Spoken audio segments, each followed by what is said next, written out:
안녕하세요. 오늘 영상에서는 제가 소니 알파 7 마크 4의 커스텀 버튼을 어떻게 설정하는지 같이 나눠볼까 합니다.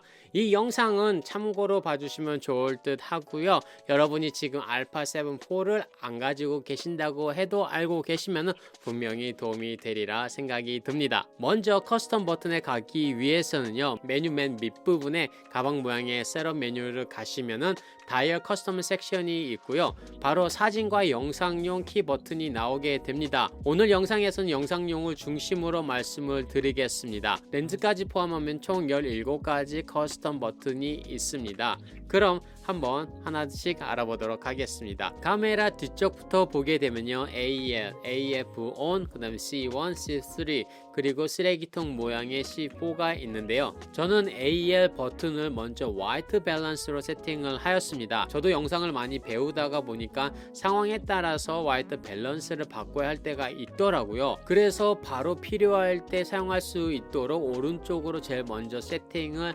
했습니다. 두 번째로 AF ON 버튼은요, 저는 녹화 버튼으로 설정을 했는데요. 녹화 버튼이 윗부분에 있기는 하지만은 뒤쪽에도 엄지로 조정할 수 있으면 편할 듯 해서 뒤쪽에다도 한 개 더 넣어놨습니다. 설정 방법은 메뉴 설정으로 가셔서 오퍼레이션, 그 다음에 무비 슈팅으로 설정하시면 바로 설정이 가능해집니다. 그리고 그 바로 옆에 있는 C1에는 포커스 맵으로 설정을 하였는데요.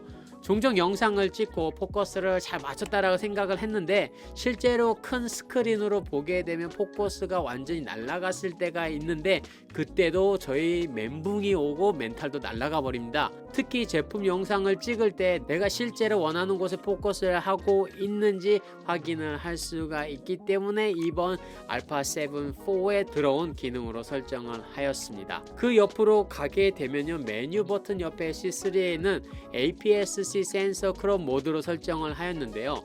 제가 얼마 전에 아이들 연주회를 가서 찍었는데 처음으로 APS-C 크롭 모드로 찍었습니다. 정말로 편했던 거죠. 마음에 들기도 했고요. 특히 알파 7 마크 4는 새로운 센서로 크롭이 들어가서 깔끔한 화소로 볼 수가 있어서요, 지금부터 본격적으로 사용을 하기로 했습니다. 설정 방법은 비디오 이미지 퀄리티에서 가시면 설정을 바로 하실 수가 있고요. 그리고 오른쪽 밑부분에 C4 버튼인데요, 쓰레기통 모양의 버튼이지만은 아마도 왜 이 버튼을 그냥 놔두지 커스텀 하느냐 라고 생각을 하실 수도 있습니다. 그런데 일단 여기서 말씀을 드리고 싶은 것은 절대로 카메라에서 영상 확인하실 때 지우지 마시길 바랍니다. 잘못하다가 전부 다 지울 수가 있으니까요, 나중에 백업을 하신 후에 지우시는 것을 권해드리고 싶습니다. 그래서 저는 이 쓰레기통 버튼을 다른 손떨방 스테디샷으로 설정해 놨는데요. 오프로 할 가능성은 없지만은 스탠다드에서 액티브로 종종 바꿀 때가 있어서요, 자주 사용하는 동선에는 없지만은 그래도 바로 바꿀 수 있도록 해놨습니다. 그리고 두 번째로는 오른쪽 다이얼 쪽인데요. 이 부분은 다른 것은 다 가만히 놔두고 한 개만 바꿨습니다. 그 FN 그 펑션 버튼 윗부분에 있는 그 다이얼인데 영상용이다 보니까요, 이 뒷부분에서 중요한 것은 다 해야 되겠다라는 생각에 오디오도 같이 뒤쪽에 있는 버튼에 가지고 왔습니다. 인서트를 찍을 때는 상관이 없겠지만은 마이크를 달고 찍는다든지 할 때는 오디오 레벨이 참 중요하잖아요. 전에는 그냥 막 찍었다가 나중에 확인해 보니 너무 크게 들어와서 소리도 큰 만큼 노이즈도 많이 들어온 적이 있어서 완전히 영상을 망친 적이 있습니다. 이게 계속 실수하다가 보니까 점점 많이 배워가는 듯 하긴 해요. 근데 이거 하나 실수를 해서 이거 고치면 또 나중에 또 다른 거 고치고 배움엔 끝이 없잖아요. 그쵸? 그럼 다음 바로 윗부분으로 가보겠습니다. 일단 윗부분에는 레코딩 버튼은 그대로 놓고요. 그 바로 옆에 있는 C2 버튼은 포커스 모드로 설정을 해 놨습니다. 저도 공부를 하면서 어떤 분이 이 C2를 포커스 모드를 두고 사용을 하시더라고요. 그때 나도 한번 해봐야지 해서 설정을 했는데 저는 오토포커스를 진짜 기본적으로 좋아는 하거든요. 그런데 영상을 배우다 보니까 매뉴얼 포커스의 중요성을 점점 느끼게 되고 필요할 때 바로 사용할 수 있도록 설정하는 것이 중요하다고 생각이 들었습니다. 레코딩 바로 옆이다 보니 손쉽게 바꿀 수가 있고요. 물론 렌즈 자체에 포커스 모드 변경 가능한 모드가 있기는 하지만은 뭐 다 있는 게 아니잖아요. 그래서 뭐 카메라 자체에서 어느 설정을 해 놓고 또 사용을 하도록 하고 있습니다. 여러분도 한번 해보시는 거 추천을 드릴게요. 그 다음에 렌즈에 있는 포커스 홀드 버튼은 그대로 놔두겠습니다.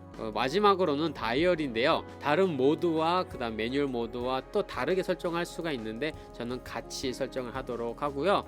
근데 저는 앞부분의 이 다이얼은 조리개, 위쪽 작은 다이얼은 셔터 스피드로만 바꾸고 다른 버튼은 기존 기능으로 놔뒀습니다. 이 정도 하시면 웬만한 영상을 찍으실 때 정말로 시간을 절약할 수가 있고요. 상황에 따른 리스폰드 속도도 빨라지기 때문에 당황하고 진땀 흘리는 일이 조금 적어지지 않을까 싶네요.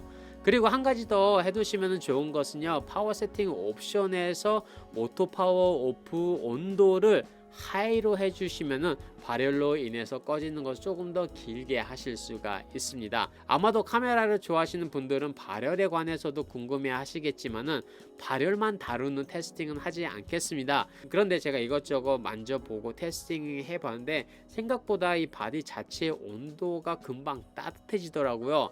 저도 살짝 놀라기는 했지만은 나중에 사용해 보면서 조금 더 자세히 알아보도록 하겠습니다. 오늘 영상은 여기까지고 혹시 여러분은 어떤 세팅으로 사용하고 계시는지 댓글로 남겨주세요. 남겨주시면 저를 포함한 많은 분들께서 공부가 되고 또 도움이 되지 않을까 생각이 됩니다. 오늘 영상도 시청 감사드리고요. 아직 채널을 구독을 안 하셨다면 구독과 좋아요 알람 설정도 꼭 눌러주시고요. 저는 또 다른 영상으로 여러분을 찾아뵙겠습니다. 감사합니다.